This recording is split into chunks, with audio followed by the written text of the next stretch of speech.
Good morning. I'm going to try another video here. This time I'm going to be tying a Royal Wulff. This is an attractor pattern.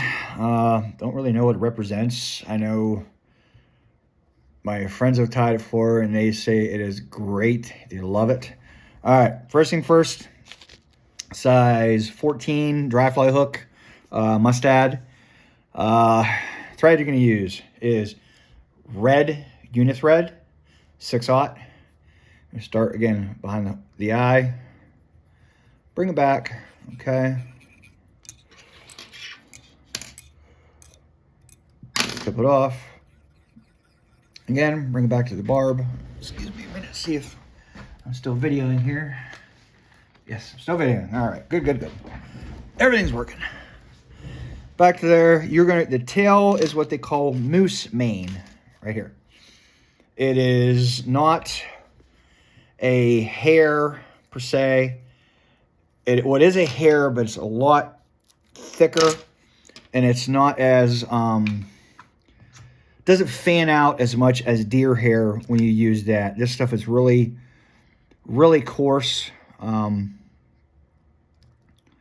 Really nice to use for tailing material. Works great. Put in your hair stacker, get it stacked semi-decent. You don't have to be perfect.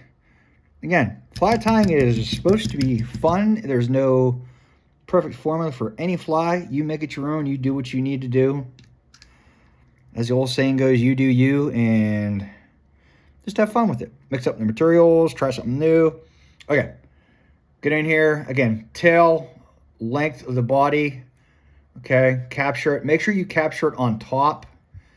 Okay, and tighten it down, because if you don't, it will kind of twist to the side, get all unruly, and it will be a pain in the butt. All right, get that tied down. Okay, first thing you need to tie in, peacock curl, right here. Just a couple pieces. Again, make sure you clip off the tips of the herl, because it's very brittle. Tied in.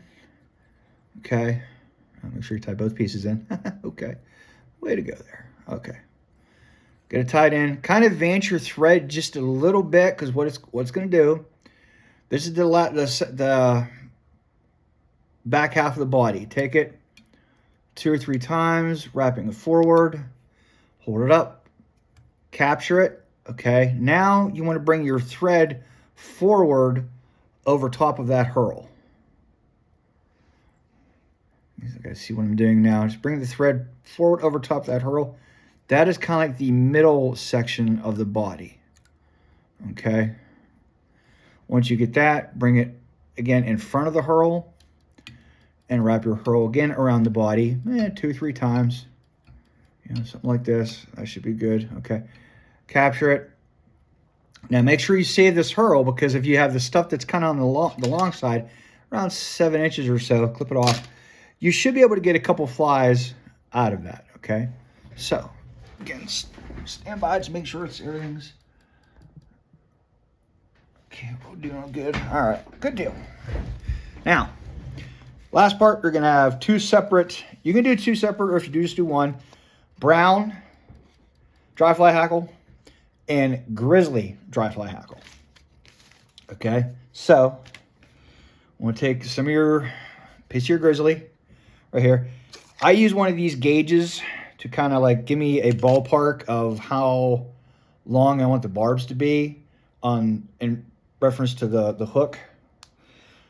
If they're too long, yeah, you can trim them down, but they kind of don't look great. So you want to gauge your hackle properly. Tie in your hackle. Again, nice and snug. Get your brown.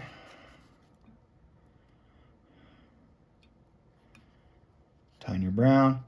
And again, if you want to do just brown, that's fine.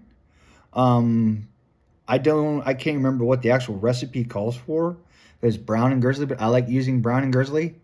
It gives it a kind of two-tone off look. Okay, and again, snip your waist. Get nice secure. Now, you can either do this by hand or take hackle pliers. As I drop my hackle pliers on the floor, I apologize for that. Make sure my video is still running. Yeah, it's still running. Okay. Hackle pliers. Again, if it's long enough, you're good. So it's long, if it's not, you're gonna have to use hackle pliers. So start with your brown. Anytime you're tying in a hackle, you need to make sure you have constant pressure on that hackle, or else as soon as you let go, it is going to unwind and you're going to have an unholy mess on your hands. Sometimes you need to kind of like, when you wrap forward, preen this back, wrap forward, switch hands, preen this back, wrap forward. It just gives it, it stacks it a lot nicer.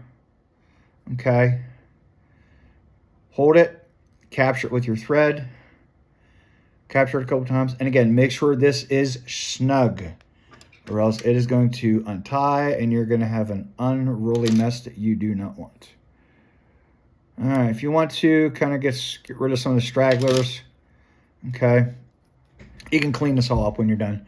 Now, your grizzly, since this is a longer stem, I'm just kind of like wrapping this haphazardly through the brown. Again, capture. Okay. Clip off. Again, anything unruly, just kind of, you know, make sure you get it correctly. Apologize for keep getting up because I think I keep my camera shutting off. Again, take your fingers, preen this all back, fold it all back, take your thread, and get the head made. That way everything is nice and secure. You're good to go. Once you got that, take it, whip finish it. Again, if you capture any of those little barbs, no big deal. Trim them out, you know. Okay. Finish off with some head cement. Where's my head cement? With some head cement, and you're good to go. And that is the finished Royal Wulff. Hope you enjoyed. Excuse me, like I said, I'm just starting out this. Be trying to name the channel here. It's called Small Town Flies, or you can just follow under my name. If you like it, please comment, and thank you for joining me.